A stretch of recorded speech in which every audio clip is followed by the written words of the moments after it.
The most miserable 3 months of my life, I want to own this, was being the like lame duck. Speaking of ducks here, being the lame duck CEO for 90 days while I trained the new group, and I was like relegated to the sidelines. I wasn't in charge anymore. I really didn't. And so yeah. The worst 3 months, he said, of all of it. It wasn't starting it up. It wasn't going fetal. It was the 3 months training the dumbasses to run your business. I think that should be the topic of the episode here, is teaching dumbasses to run your business or something like that. Welcome back to the Small Business Safari. There is no global warming. I'm here to tell you that. Oh, wait, that's not what this podcast is. But let me tell you about this guy who died in the small town Gainesville, Georgia. It's called True Crime. So now we're in the true crimes genre. So now we're going to pump it up. We're going to be crazy, right? Where are you going with this, Chris? I'm going with this. Okay, so I'm not that guy. I'm not in that world. But listen, I put a newsletter out now once a month where we capture what we've done. Like that segue? Huh? I got it all the way, baby. I'm bringing it all the way home. Yeah, I'm not quite there yet. Okay, we're going to get you. I'm going to land this plane. All right. Newsletter. Go out there and subscribe. Check it out. Get into this thing. We're putting some great gold nuggets. We're summarizing all the podcasts. I'm putting a little video out there that's just as crazy as global warming is not real. I'm putting videos out there about true crimes. Well, at least I'm not doing that, but I'm definitely got really cool, awesome videos I can do. So I had to go out there, plug that. Go out there and check it out. If you want to know where, you can always go to chrislalamia.com and sign up for the newsletter, because I can guarantee you once a month, it'll be at least worth 15 seconds of your time. That's all I'm asking for. That's all I'm asking for. That's 15 not much. seconds. That's not much. All right. Let's get into this. We've got a guy that I had met a long time ago, and we were shooting it around right before we got on the podcast, that we had not seen each other physically in 5 years. But I do feel like I know. Sounds like a restraining order period. Well, I actually, he does live in Athens, Clarke County, and my son goes over there, and I have been followed by the cops, and I think they know that I'm close.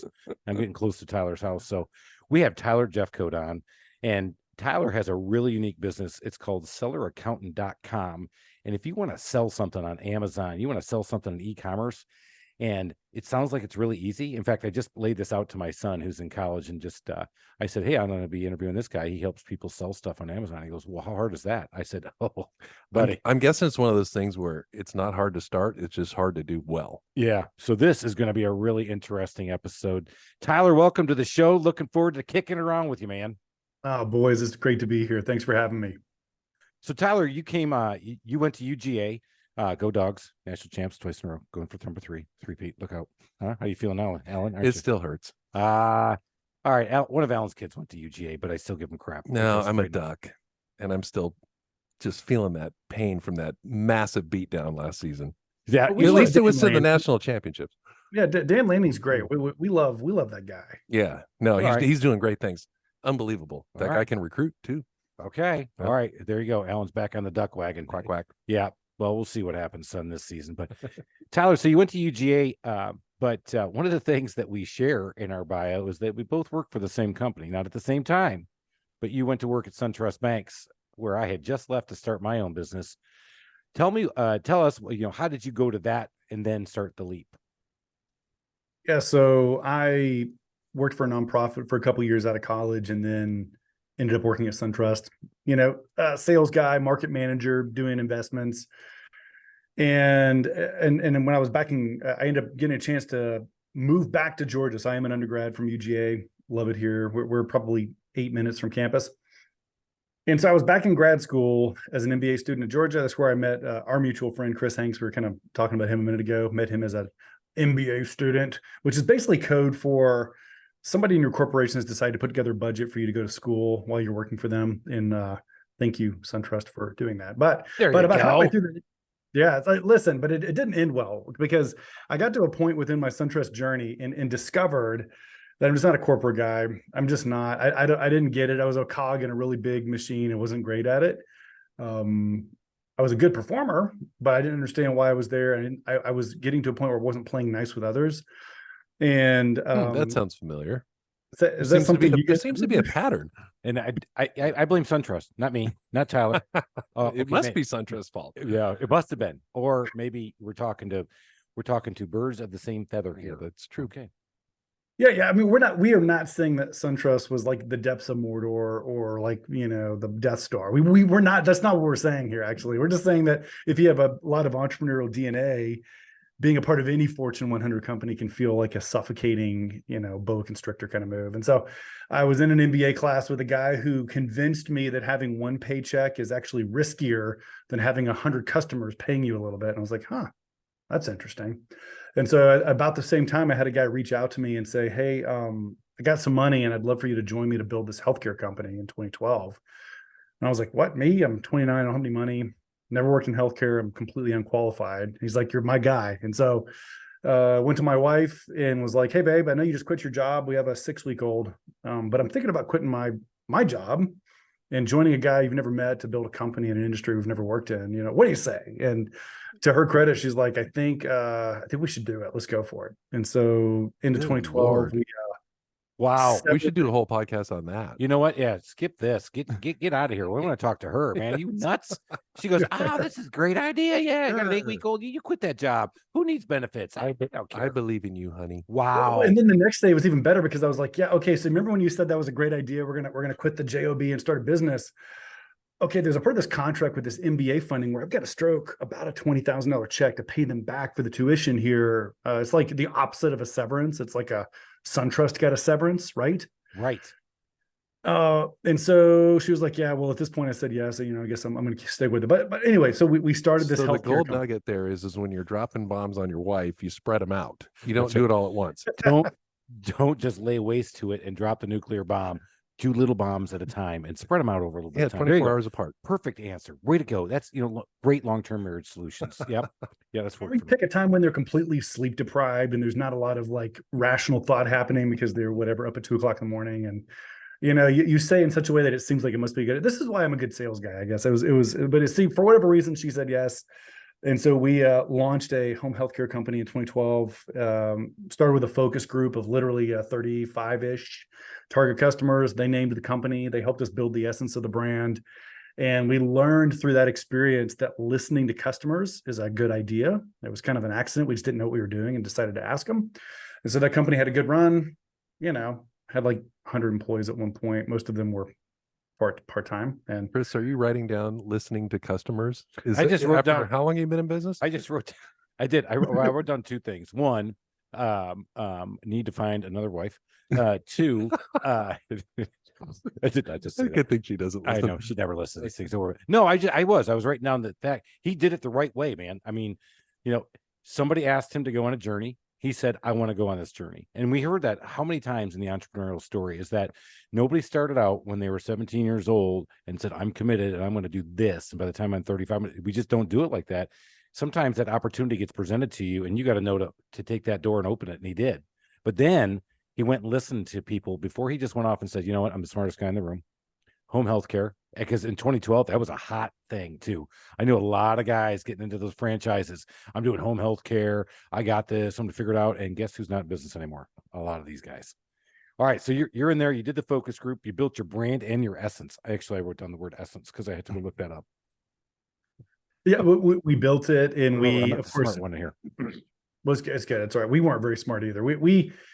We barely made it. It's funny. We actually almost bought one of the franchises that wanted to move into our area. And in hindsight, I'm really glad we didn't because learned a lot. Maybe it would have been, it actually in hindsight might have been cheaper to spend that $30K and just have somebody teach us how to do this. But we didn't do that. We got a focus group. Those guys named the company, hired a bunch of people, made a bunch of mistakes, and ultimately got to sell that company in 2017 and start the one I'm in now. But I just want to say this for any of you guys out there that struggle to manage like money. Like I'm supposed to be an accountant with a finance focused MBA that worked at a major bank for 5 years. I don't know, whatever, all the different things. And I was absolute dog crap at managing our money as our business scaled from like just me to 100 bodies. And I just want to say that I learned more through the like MBA of the fetal position at 2:00 in the morning for like the first year and a half than I ever did in any classroom. Even though the classes were great, I think it's such a big admission and I love it. I do too. A lot of times we don't want to say it. But I was right there with him, probably literally just 60 miles away at the same time. from where he lives is probably where I'm at. And I was in that same fetal position at 3 o'clock going, what have I just done to myself and my family? What have I just done? It's all going to come crash again and we're never going to make payroll. Right. And so, obviously that's a test of faith. It's also just a good learning experience. That education expense can sometimes be high.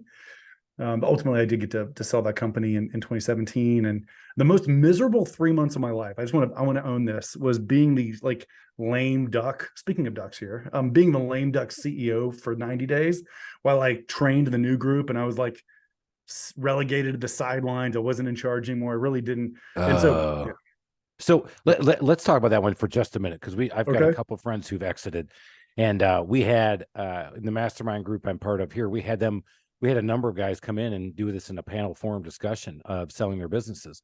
And honestly, you've never heard guys who cashed out sitting on the beach bitch more in your life than these guys, because of that. What Tyler just said. The humiliation of, no, it was I had built this beautiful baby. Beautiful baby. And now the adolescent is about to run, and you guys come in and you start making dumbass decisions. And I'm supposed to sit there and go, well, I wouldn't do that. I think you should do that. And then they're back in corporate meetings, which they never wanted to be in the first place. So they were bitching up a storm about exiting. And so to have Tyler talk about that too, a lot of us are, again, thinking about leaving the business and getting out. The worst 3 months, he said, of all of it, it wasn't starting it up, it wasn't going fetal, it was the 3 months training the dumbasses to run your business. I think that should be the topic of the episode here, is teaching dumbasses to run your business or something like that. But like, yeah. And so, but like, because they needed to keep that, I was under contract for them to pay me. They moved me into essentially a bookkeeping role. Hey, we need you to do the accounting. You've got an accounting degree, don't you? I'm like, yeah. And so what was really cool, and I'm not proud of this, but over that 90 days, other than not getting to be in charge, I actually learned how valuable it is to have good numbers. Like, I mean, this seems like such an asinine thing to say after you sell a company that has 100 bodies in it, but we were really not great at using like good analytics to make better choices. We were just like, grow, and we'll figure it out at some point. And so that last 90 days, I was like, oh man, I bet there's a lot of business owners out there who don't have a degree in accounting, didn't ever work at a bank, and like are scared to death, just like I have been, that would benefit from learning how to get a better handle on their finances. And so that's really where Seller Accountant was born. All right. So you got this idea. Talk us through how you made the leap. So you cash out, you're making multi-millions at this point. I mean, I'm sure it was a huge cash out. You could have made it all the way to 80 on a yacht in, where do we want to go? Turks and Caicos. Turks and Caicos is a good one. I would have also put up Monte Carlo. Okay. But anyway, so Tyler, you didn't go there. So I guess that's waiting for you when you're done. But you decided to go start it again. Yeah, that's kind of, I don't feel as smart when you say it like that. But no, I honestly, two reasons is that it really wasn't because I had an investor. I wasn't the majority owner. So it wasn't life-changing money. It was cool. I've got runway to go build something for myself where I'm not just a quarter owner of the business. I can actually build a company. And because you're kind of bored for that 90-day transition, you got a little time to think about what's next. And, I had been like selling stuff on eBay when I was an undergrad at Georgia a while back. And I was like, e-commerce is cool. And had a cup of coffee with a guy who owned a large software company in the Amazon space. And it just seemed like a really good fit. I remember that the guy we've talked about here a couple times on the show already, Chris Hanks, that was his mantra, is that there are riches and niches. Find something that's really finite and get into the middle of it. I actually think your buddy last week on the episode said that. By the way, if you guys haven't seen that episode, go to YouTube or listen to it on the podcast. These guys are awesome. But that's Todd Howard's episode. Yeah, that was really good. Yeah. Yeah, that guy's amazing, right? And so believing that, and by the way, like riches and niches, it's easy to say that from like, ooh, that's marketing. People are going to love me because I'm really focused. But the other part of it is I get to be lazier. Like I get to be lazier if I pick something that's really focused, because I don't have to learn a million things. I can learn like 3 things and get good at them. And so as an accountant that's never had a real accounting job, don't hire these guys, but like as an accountant that's never had a real accounting job, I needed to get really focused on my practice. And so we chose e-commerce and Amazon sellers as kind of. What year was that? 2018.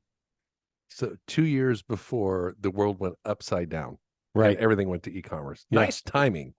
That was literally could not have been a better year to not be managing LPN CNAs that were going into people's homes and to instead be managing a remote team that's helping people remotely in the e-commerce space. So I could not have planned that timing better, to be honest with you. It was great. This is awesome, people. Here's your gold nugget. See into the future, see when the next one's going to happen, and figure out how you can start a business that can go just like that. Good luck, everybody. Hey, and that's after you find the perfect wife. Yeah, you need to find a perfect wife. And by the way, I'm still looking for that business with no employees and no customers. So sign me up when you find that one too. So keep me on. Everybody keep giving me feedback. I'm ready. I'm ready for it. But all right. So back to your plan. So you built the business plan, but this time no investors. This was all on you in this time. So you were going to self-fund. You were going to build this up, and you started to see that niche. Yeah, and we actually, and I could have built it without investors, but I actually got an investor that had connections in our industry, and let him take a minority position to like fund something that didn't exist yet. So in some ways it was like a double blessing, because not only did I not necessarily need his money, but like I had it anyway, and it gave me additional runway to kind of run until we figured it out. And so that worked out. Yeah. So seller accountant, I mean, we've had ups and downs. But yeah, we're about 20 employees. So I haven't solved the no customers, no employees yet there. Chris, I'm sorry, but yeah, well, man, you know what? I would say I should forgive you because that's what we're supposed to say, but I'm like, you know what, man, come on, quit screwing up. I'm kidding. Do better. Just pile on. Hey, do better, Chris. That's actually my mantra for my daughter. Mm-hmm. Yeah. Every time get a T-shirt made. I am just I got a couple T-shirts I want to make. One is striving for solidly overweight when I'm in the gym, because we talked about this before. Yeah, more horizon, less forehead. More horizon, less forehead. There's another one. Because when I take pictures for my daughter, and then do better. When I told her that we were going to have leftovers tonight and I wasn't cooking, and she said, do better. So there we go. So Taylor, you got that to look forward to. Now let's talk a little bit more about this biz. So explain to us maybe a case study. It seems easy to sell something on Amazon. Tell me why it's not, and give us an example of somebody you help get onto Amazon and sell stuff.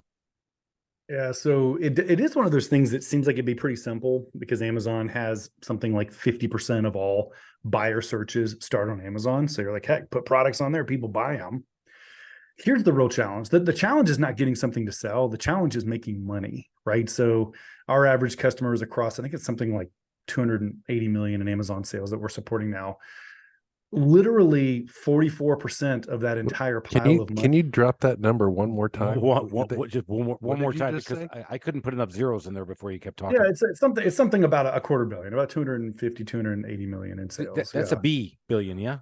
Yeah, not my sales. Now, to be clear, not my sales. Our customers. I know, but that's I don't care, man. That's a lot of commerce, bro. That's awesome. Yeah. That's like a small puppet nation that you're supporting. I think it's wait a minute, dude. Like, this is not a math podcast. I'm sorry, it is million, not billion. I started thinking about it, I was like, wait a minute. What's the market cap of Amazon? No, it's not 250 billion, 250 million. I'm sorry. Okay. A quarter billion, not 250 billion, to be clear. An M, I'm still good with the M. Yeah. And especially with 250 in front of that one. Wow. All right. Yeah. So if you want to sell $250, no, I'm just kidding. So the issue is that, 44% of the entire profit and loss statement goes to Amazon, right? There's an Amazon fee for picking and packing the product. There's an Amazon fee for just facilitating the transaction. And then you're paying Amazon to advertise the product. And so being profitable is hard. There's taxes involved now, right? And it kind of depends on where you're shipping your stuff. And so that could be a hairball in a hurry.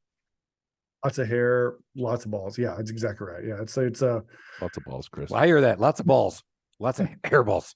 All right, beautiful. That may be lots of balls in the air that are hair. What? No, right, so one thing to add to that discussion. So like when the pandemic was in the heat of the pandemic, there was a lot of additional demand. You guys kind of alluded to this on e-commerce, and cash was really, really cheap. The feds were pumping money into the system. And so what did we do as Amazon sellers? We went out and bought like $1 million worth of inventory because we were worried that our supply chain was going to get stuck in the Suez Canal again or something like that. A totally legitimate worry, because it was stuck. Yeah, it got way stuck. Like whatever 700-foot ship turned sideways, not what you're looking for. Like not a good situation, right? But then the interest rates triple.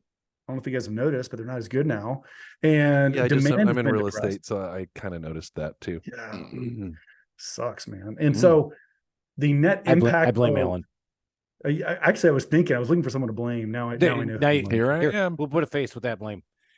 It's definitely Yeah. not it's definitely not our government. It's Allen. All right. So that's a great one. Bringing up that Suez Canal turn. That was one, I think that was just a precursor to a lot of this. When you saw that, you're like, wow, just watch how quickly something can get shut down with one. Obviously, it was a big thing, but it's one little thing that literally shut down commerce for people. And that was, I mean, crazy. So it made sense that people were trying to stock up, but then next thing you know, they're out of cash, right? That's exactly what happened. So you fast forward to the like end of 2022, and all of a sudden we have all that inventory sitting in our warehouse, and we're out of money, and we can't borrow it anymore because the interest rates are high. And so our entire year, literally 2020 and 2021, were all about selling Amazon businesses. All the private equity guys in the world were buying these businesses. It was a great time to be in the space. Now it's kind of hard because we've had to do that thing where you liquidate bad inventory, you try to get healthier, you try to get better at managing margins. And it's also, I mean, it's good for us because we are still needed as an accounting and CFO partner, but it also sucks to like have every single CFO call be like, yeah, Jimmy, you're out of money again. I mean, you know what I mean? I'm not making light of it, but it's like, it's like, it used to be like everything's a party. It's like, wow, I can't believe how much money you're making. This is great. I love being your CFO. Now it's like, hey, Tyler, why can't you find me any more cash? I'm like, well, it got stuck in the Suez Canal. Like, I don't know. What do we do here? And so, and I don't know. I actually, Swim over the Suez Canal. Look at the bottom. Maybe it's on there. That's right. It's about 85 feet down. But I want to ask you guys this. So like I started my business, the first business in 2012, which means that I'm a pile of, there's a big pile of CEOs out there that have never had to lead a company through a bearish market. Like, I'm just curious, like, what have you learned from your prior experience? What are you learning that's like? I think what Tyler's saying is since you're so old, Chris, and you've gone through at least 12 recessions since the Hoover administration. Thank so you. What is a nugget that you can give a young guy like that? Well, listen here, youngins, and everybody listen up here, because you're listening on these fancy devices that you all have. And get off my porch. Get out. Yeah. So, hey, get up along, kid, and turn on that transistor radio and give me that big battery. Here's a good thing. As you'll notice, this is going to ring. It sounds it sounds trite, but it's true. And that is, not only don't know your numbers, but know your people and know your go-to-market numbers. And especially somebody like me, I've got 35 employees. I am not looking to get to 45 right now, because I do think, like in the home services space, we're going to pull back a little here in Atlanta. Not a lot. In fact, I'm taking it and I'm liking it. But watching that and knowing how you can scale back down, because I think that's the thing when you go into bear market, that's where you have your opportunity. And just remember is that if you come out stronger, leaner, and meaner, the theory of the rising tide raises all ships. So when it comes back, you're going to be ready to go to market quicker and stronger than everybody else. So it's an opportunity. You just got to look at it like that, right? But it's hard, because when you're staring, especially when you're staring at COVID in the face. And so for you, it probably looked like it's a quasi opportunity. For the rest of us, we're all like, oh my God, the whole world's about to shut down. And all the news says we're all going to die, and we're never, ever going to go back to work again. And it's hard to think about how you're going to get better when you're staring at that every single day. And you have to be able to pivot around it and start looking for it. But it's hard. I mean, it was hard for me for the first 3 weeks to actually say, my business will survive. Well, yeah, I mean, COVID was just a complete outlier. But I think just in a general recessionary environment, my mindset has always been, and I learned this back in my old corporate days, was it's a great opportunity to get better employees, because for the last number of years, you can't hire anybody. And all of a sudden, there's going to be some more people on the market, and you might be able to get better people, and your weaker competition is going to flail. So it's an opportunity for you to get back to blocking and tackling and making things real simple. And, telling yourself a recession doesn't mean all business stops.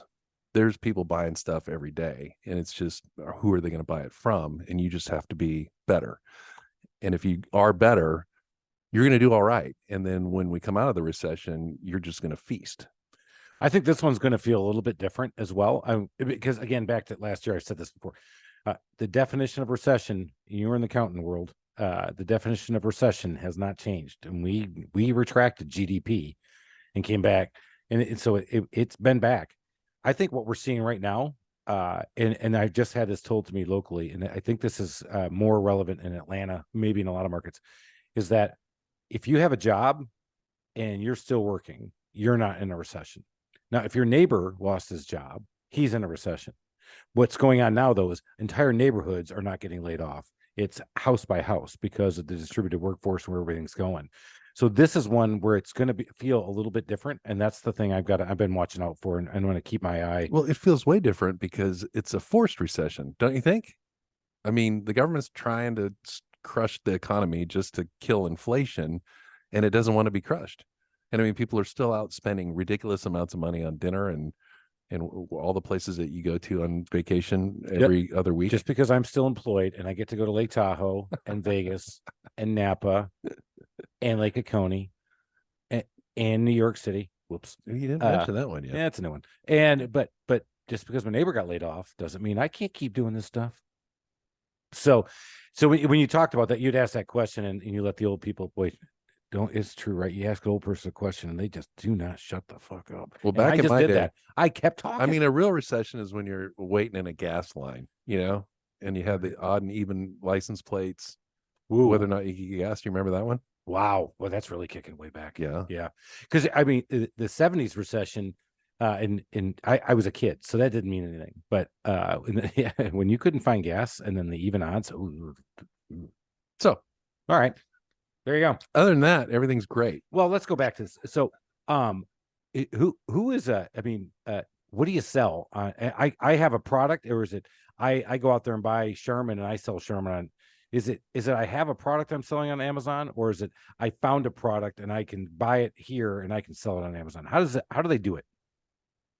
It could be either. So there's different, like we call them business models. So the arbitrage model is the one where you go buy a Nintendo from Walmart that's on sale and turn around and sell it on Amazon. You don't have a lot of a moat there, right? Anyone can jump on those listings. So it's difficult to make much money there. And you've got to physically go buy something. So that's a difficult way to make a living at scale. The brands that we're most focused on are companies that would consider themselves brands. They've taken a product and tweaked it and redesigned it, literally, gone to China, kiss babies, drink sake, develop a relationship with a factory, right? And then have your container ship that may or may not make it depending on the Suez Canal. And then so you actually are controlling more of the brand experience and you're leveraging Amazon's buyers, which is a bunch of them, to help you get started. And so the cool thing is that Amazon will allow you to own your own real estate. Like your listing is yours. Now, if I'm selling a Nike shoe, I don't own that listing. Nike does, that kind of thing. So our preference as an accounting firm is to help the brand owners because they tend to have more of the problems that need our help. But you can sell anything on Amazon. You can sell something used on Amazon. That's normally going to be your really tiny hobby guys that are just trying to clean out the basement. Most of the real 6, 7, 8-figure businesses are selling some kind of a product they help design. Yeah. Okay, so that's what you're focused on. So I had this really cool design, and instead of me trying to take it to the Walmarts and the Targets of the world and pitching all the distributors to do this, I can sell through Amazon, and that's the guys you're helping. Yeah, and actually what's crazy is that selling on Amazon allows you to go to the buyers at Walmart and say, look at the volume we've done on Amazon over the last 6 months. What do you think? And so I think it's actually become the new normal. You almost can't get the attention of a buyer within a traditional retail bricks and mortar unless your own website or a marketplace has showed proof of concept. It just lowers the risk so much for a Target or for a Walmart or Costco. Yeah. All right. So are you 100% of your business is around Amazon, or do you work with other online retailers? So any online retailer, they fall into 2 buckets. A direct-to-consumer business means it's my website. I'm paying to drive traffic to it. You buy the stuff and it could be a Shopify site or something like that. Or a marketplace seller. It's different than direct-to-consumer. Marketplace could be eBay, Walmart, Amazon. But basically our entire business is around, I've got stuff I want to sell, and that stuff gets sold online. All right. So I've heard about this other one just recently as I was looking into this called Alibaba. And so we don't buy from Alibaba. Never heard of it. Really? Yeah. Huh. Well, I knew something. Yeah. You know a lot of things. Yes. Look at that. So you don't work with people like that. You stick with your Amazon guys. But Alibaba is the Amazon for the Asian world. Yeah. It is. And the way we interface with Alibaba is that it's crazy to say this, but actually all of your factories in China list their products on Alibaba for American business owners to find and say, hey, if you were going to do your test run of manufacturing the green one, hey, I can make the green one. And so Alibaba is a pretty popular way to connect with manufacturers.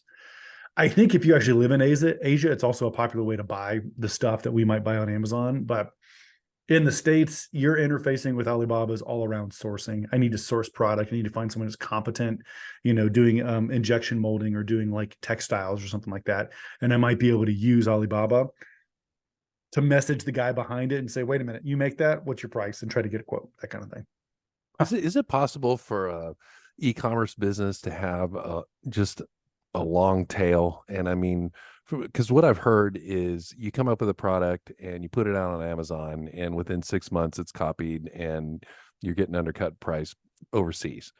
So how do you navigate that? How are your people navigating that? It's hard. So, I mean, when you first said long tail, I wasn't sure if you were talking about just like I use nichier products. Yeah, no, I kind of used it wrong, but you know what I meant. But no, I do know what you mean. It's basically like, can you get enough? Is the juice worth the squeeze? Can you get enough mileage off of this product to make the investment? You had to design it. You had to, try to create the mold. You're going to spend a bunch of money to get product over from Asia.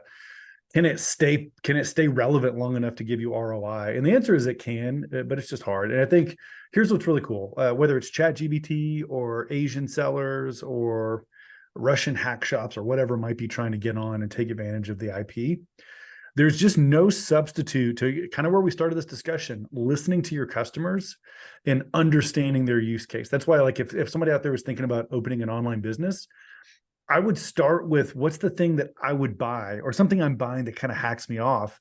And if you deeply understand your customer's journey, it's kind of hard to fake that. Like somebody that doesn't understand English that well, or somebody that hasn't actually lived where I live when I'm buying camping equipment or guitar stuff or whatever it is that might be my hobby. So if I design products around that, I have an unfair advantage longer.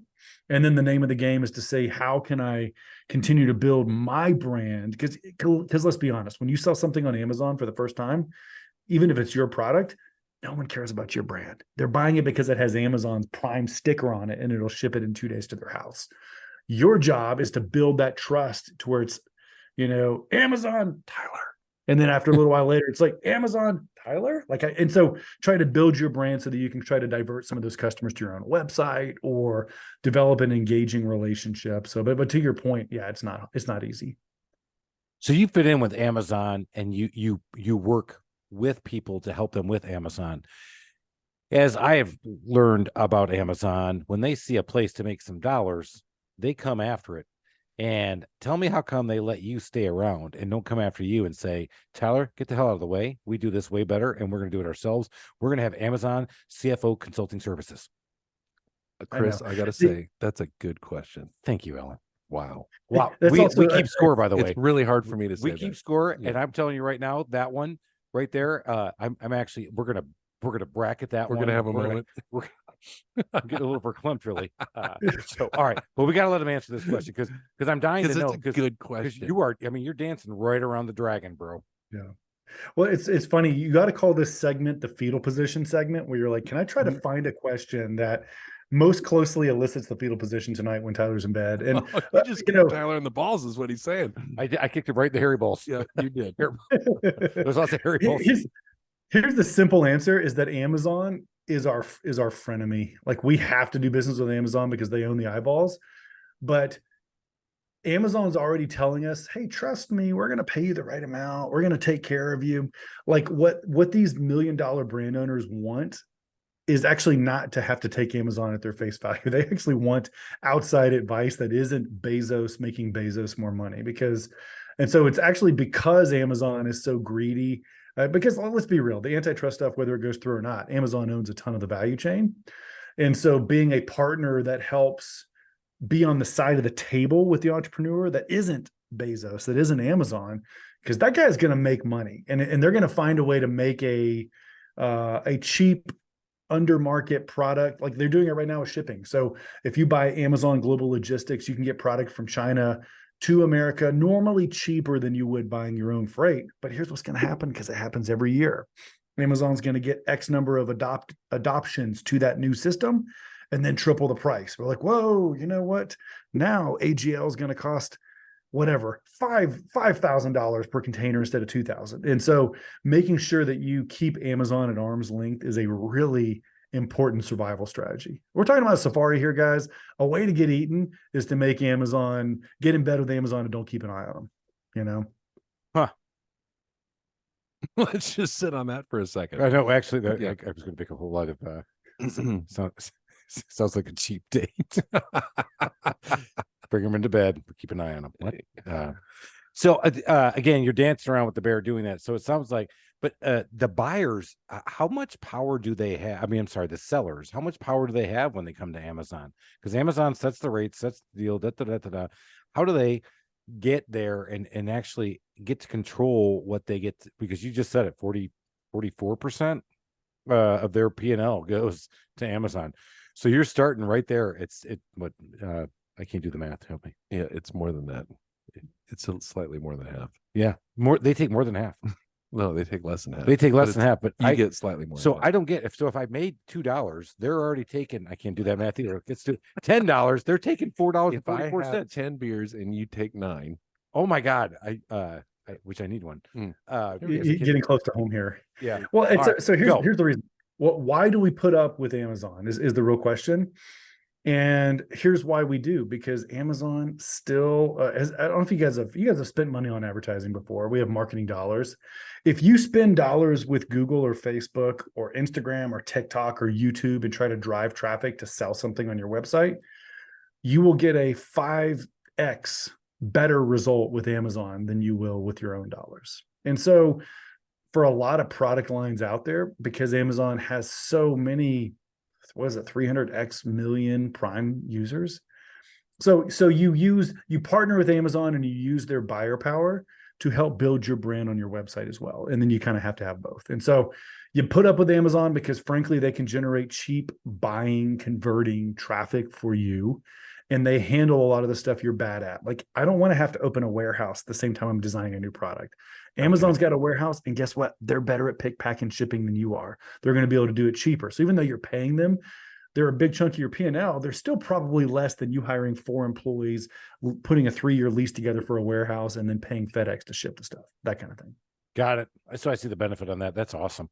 All right, let's go back to you scaling your business, getting out of it. What is your role today in the business? How have you helped scale it from just you with an investor, and then you got employee 2? Now you said you have 20 employees.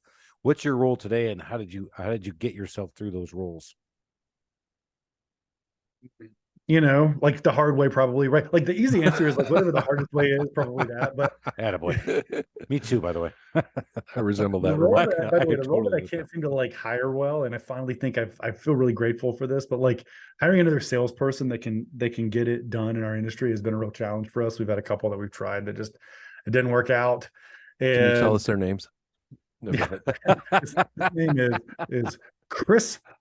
His initials are Chris Lalvani. What? So we're big fans of the Traction EOS system, and that's a bunch of geeky words for like put systems around your business so that you don't have to do everything every day. Is that the one with the rocks? That is rocks. Level 10 meetings. Yep. I self-implemented at least part of it, so I'm actually not all the way through Traction. I'm more like Tracked. Yeah, it's like the ion hasn't happened yet. I'm a so by the way, quick story about that. Like, so I've also been like flirting with Traction for like 10 years for the first company and then this one. And so what happened, guys, is last year we finally got fed up with not doing a good job, like in every part of our business. Like, what is going wrong here? And we didn't hire an EOS implementer, but we hired someone who was competent in helping us that isn't an EOS implementer. To be clear, EOS out there, this guy is not an EOS implementer. He's not a part of your franchise, but he's really good at what he does. And so we hired a coach. So the point is when you're bad at something, you want to get better, you can bring on a coach sometimes to help you get farther faster.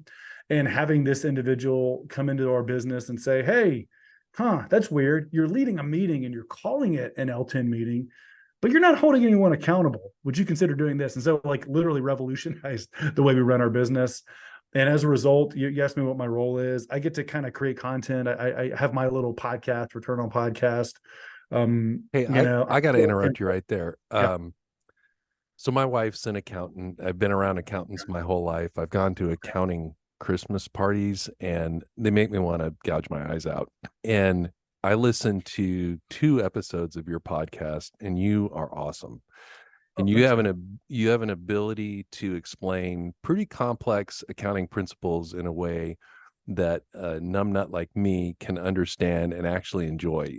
I mean, great job. High five. Bravo. Great podcast. There's not a question or a future? No, it was a statement. I okay. just said I want to interrupt a little bit. All right, eat it good. All right. Yeah. Can we go back? No. I was right in the middle of this. He mentioned his podcast, and Okay. I'm giving him. But thank you. Thank you. We're gonna prop And just because I'm not propping up your podcast, which I happen to be a part of, Yeah. I'm giving somebody else a little bit of a No, pat no, on the back. you It's know, an amazing just because you podcast. share Are we gonna have light to go with to couples others, therapy again? We are again. Oh, God damn. Just because you share light with other people does not mean that I like that. I want the light right here, focused on me, baby. Let's go. This podcast is almost as good as yours, Chris. Well, actually, I've listened to it too. I think it's really good. It's phenomenal. And you're right. For let's face it, man, accounting is a boring, flippant subject, and he makes it unboring and makes it. I know he had one episode on the EOS and the traction, which we were talking about. Well, and I will say to our listeners, so you may not know, our target audience tends to be people thinking about starting a business, or maybe they're new in business. They often are in the home services space. So he's got a whole series on cash flow. Cash is king. Brilliant. And I would encourage anybody who's thinking about starting a business to just listen to those. He's actually there on YouTube, so he's got things that you can look at and while he's talking, and it'll help you understand much more than probably the accountant. What do you? Oh my God, we're back to another Tyler advertising session. Listen, come on. Unless he gets us I'm a free good creature host. comforts when we go to Athens, you can't. Oh, keep he doing could it. do that. Yes, he can. By the way, I No just feedback. dropped that. So thank you. That's what I wanted. All right, so- I'm done No, you did. fawning You over buttered our him up. guest. I did. You buttered him up. I'm just getting what we want out of this, which is we're going to Athens. Tore the top off of my beer because I'm so pissed at you. You should not be pissed at me. That was good. No, you're right. We're going to plug your podcast. Well, what is the podcast? What's the name of it? Yeah, it's called Return on Podcast. It's like instead of ROI, it's ROP. Get it? It's kind of that kind of thing. That's fun. That's fun for an accountant. Isn't that great? Oh, I got it. Yeah, it took me a minute. No, I'm kidding. I got it. Of course I did. But it's not all about selling stuff on Amazon. Obviously, you talked about that, but you've got a number of things that Alan brought up. Cash is king. The traction episode I thought was good, stepping out, talking about how that works. Because for me, I like how you did. Hey, you said you're running a level 10 meeting, but you're not holding anybody accountable. Isn't that funny? It's like I was running the meeting, but when they didn't do it, what happened then? Well, we just went to the next topic.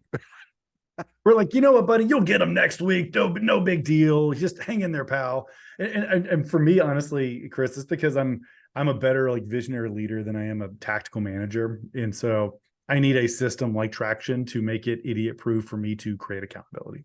I thought he was going to say he was a better visionary leader than you, and I was waiting for you to slash his It's not tires. a pissing contest. But however, you've made oh look, Tyler. Oh, we lost Tyler. Okay, great. All right, Tyler's off the episode. Chris is talking only. Chris is I have got to in contracting. I tell my guys all the time, you don't snuff out somebody else's light to make your light shine brighter. You've got to just shine bright. You got to keep doing it. Don't put other people's work down, especially in contracting. However, I'm going against that right now. And okay, so look, Tyler's back though. All right. So you implemented Traction. You got yourself. You realize. I think that's actually a huge realization. You can tell if you haven't figured it out. Listening to Tyler, you have great self-awareness, which I think is an important point for a lot of folks who are trying to lead a business or start and grow a business. You got to have that, and it's hard sometimes, especially when you're in there grinding as hard as you can. But you've been able to figure out stepping back has been better for your business to where you are now. So. Before we get into the rest of plugging your stuff, where do you want to take this business? What's your 10-year plan? What's your 3-year vision? What's your 1 year? Yeah, I mean, we'd love to be a bigger version of what we're doing. I think we like our niche. We like our customers. We love making our, mom and pop $3 or $4 million a year Amazon seller kind of the hero of our story. And I don't know if you guys found this, but when you're not doing a good job in your business, you constantly think about exiting. You're like, oh baby, if I can just get to 2 million in revenue, then I'm going to exit and then I'll be happy. There's that kind of thing. But once you actually start executing well, you're like, oh, can't relate. Who am I fucking kidding? I relate like every hour on the hour right now. But thank you, Tyler. That one cut a little deep though, bro. It wasn't a personal attack. It was a personal attack. But no, listen, we will exit at some point. But I'm not feeling as desperate as I was a few years ago, where it's like, oh God, please have somebody come give me money. I do think it's at least once a week. His eyes just went like plates. Oh my God, that's so funny. So yeah, if you're running your business, yes, we all think about that magical exit. But here's the golden nugget there, though. Somewhere between 20 employees and 35 employees, that phenomenon happens where you're ready to exit immediately. Is that actually the gold nugget here? Is that something happens? Yeah, I tell you right now at 35, I'll give you at least 15 of them right now. No, it's but that's the growth. So that's the thing, that as you're thinking about growing and you think about where you got to go, it's not just say pick a magic number of revenue in the top line, the sanity line or the vanity line that we talk about, because to grow, you're going to need more people. You're going to need more customers. They're inherently, as we heard from Brian Gottlieb on an episode, as you grow, it's easy to grow a complex business. It is hard to grow a simple business, which can scale better. And that was the nugget I took from Brian's episode, that in my own business, he's right. It is easy to make things very complicated and complex because I can handle it, but it's really hard to scale it and then get out of the way and become that visionary you're talking about, if it's not easy and simple for people to see that line of sight where you're trying to go. All right. Did that make sense? For me, it did. Okay. I mean, that was cathartic for me because I went from selling my business to, okay, I guess I'll show up tomorrow morning. Maybe.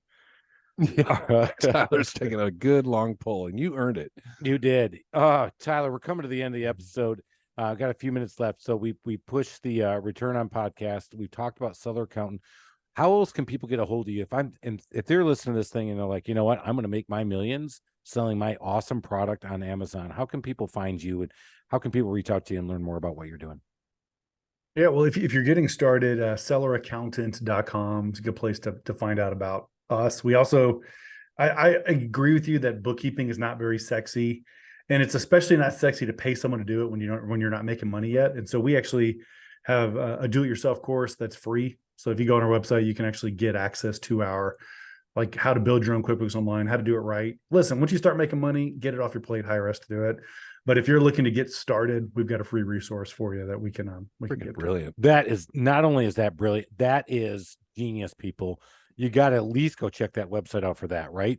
I mean, he just told you a free resource, right? I can't afford it. Hey, look, dude, I did the same thing. I kept it simple, stupid in the beginning. I did it all myself. I screwed it up horribly. You had to pay for somebody to fix it all, but don't worry about that. You guys go out there, you do the online freebie thing. At least check it out, because that's huge. Because I can show you YouTube videos all day long about how to change your toilet. Good luck. See, you can gush about Tyler. I don't get upset about it. Because I was the one gushing. Because if I gush, then the lights on me. I'm bringing that up with the therapist. Oh God, not another thing. I mean, it's already 2 hours a week. All right, so let's go back. So selleraccountant.com. Go out and check it out. You can check out Tyler's podcast. You can check out Tyler on LinkedIn. Go out there on LinkedIn with him, because I think that's also a great thing to go see a little bit more about what he does and what his company can do for you. So that is awesomeness. Absolutely. All right, let's get into our 4 questions, shall we? I think we should. All right, question number 1. What is a book you would refer to our audience that you think they should go out and read immediately? The one that's had the biggest impact on me this year is Buy Back Your Time by Dan Martell. So if you guys haven't read Buy Back Your Time, I say read it right away. What's the nugget you pull out of that book? I think in a nutshell, we've read lots of books about being more productive and finding out how to offload and delegate things that you shouldn't be doing in your business. I thought his energy audit leads to a job description with SOPs to hire an executive assistant was a game changer for me. It resulted in me hiring an assistant, and that has changed my life as an executive. Yeah. That's awesome. I was about to say, if I could, I don't have time to read that one. All right, no, okay, let's get going. You could listen to it at 2 times speed, Chris. I did. Well, that's somebody asked me, said, how are you able to get these books and these podcasts? I said, I listened to 1.5. I said, there's only a few of our episodes I've had to slow down. Yeah, because I'm skipping over what I'm saying anyway. All right, number 2. What's the favorite feature of your home? Yeah, we got a screen-in porch. That's my second favorite feature. My first favorite feature is my shop, because I just got power run to it, and I've got my shop set up now. I'm pumped. Love it. What are you making? Nothing. I'm making shit disappear from my garage and end up in a shop while my kids go mess it up, right? Oh, nice. Oh, so you're making your own mini storage. What it is a place that he can hide. It's essentially $8,000 of mini storage and an escape retreat. That's exactly what it is. Yeah. Mm-hmm. Nice. Many stories. Although he doesn't need to hide from his wife because she's awesome. We've learned that. Well, we have. I mean, if she stuck with him this long and said, "Oh yeah, baby, this is great. What a great idea." Oh boy, yeah. Behind every great man's a great woman. All right, keep it going. Again, back to therapy. Question C. Question. We have only 4 questions, and so number C. Question: what is a customer service pet peeve of yours when you're out there trying to get good customer service as a Customer? Thank you, as a customer. Yeah, we had a home services guy come out last week and meet with my wife, and hasn't followed up. Like, we want to give this guy our money. Chris, why don't give you call him back? You know, you could just, why don't you just go out there and Google and slam me now? No, I'm kidding. Well, you're in Athens, bro, and so am I. So we'll get you hooked up. I got a number of guys out there to refer. So after Awesome. this podcast, I'll let you. I'll Okay. find out what's going on. He just built And a it might deck be- for me, and it was awesome. It might be. Thank you. It is. I know. Love I know you do. Freaking love it. No, but Why are you so paranoid? I'm not paranoid. No, I was just thinking on the Athens thing. Yeah, if I don't know who they are, we'll figure out who it is, and we'll get them taken care of. Well, and this was kind of on like the gardening side. So this was just like, and so I wasn't sure if I wanted to spend money on this anyway, but if the guy's going to come out, my wife wants to give him money. Like, you say you're going to send us a proposal, send us a proposal. Dude, it kills me. As a 'cause my- husband, am I looking for an out? Am I looking for a potential out to not spend this money? I probably am. Hey, baby, it's not me, it's him, right? It's not It's me. him. I had the check written, and he won't call back. You really want that ivy garden on the right side of the house that I'll never look at? I mean, go get that, babe. Oh yeah, go. I mean, hey, you supported me, I support you. Hey, guy, don't call back, okay? All right, nice. All right, last thing. I didn't intentionally give him the wrong phone number. It wasn't anything like that. It was just, yeah. Now we're talking. Actually, that's a move I would have made. My wife really wants this done. So actually, true story is my wife calls the office to get work done at our house. She doesn't even let me know. We had somebody showed up. I was in the production meeting on Tuesday, and they're like, "All right, we're going to your house next Wednesday." I'm like, "Oh, we are." Oh, she goes, "Oh yeah, Nicole called in directly." That's fantastic. Because she's been asking you for 3 weeks to do it. I was like, "All right, yeah, I'm done." All right, last thing. Well, give us a DIY nightmare story. Yeah, so this is back to the shed. So I bought this shed. I'm proud of the shed, guys. My wife painted it. It looks good. It's at the right spot in my house. And it came with the package that has the lights and the the little panel in there. And so I got to run electricity from the house out to the shed. And I think to myself, I'm an accountant. What could go wrong? Let's go ahead and dig a trench. And instead of like spending $50 to rent a trencher, I get my neighbor's mattock and decide to like dig this damn trench by hand. And halfway through the project, I didn't know it was there, but I found the extension PVC pipe for the irrigation system, found it by absolutely destroying it. That's how I found it. That's how we usually find them. Yes.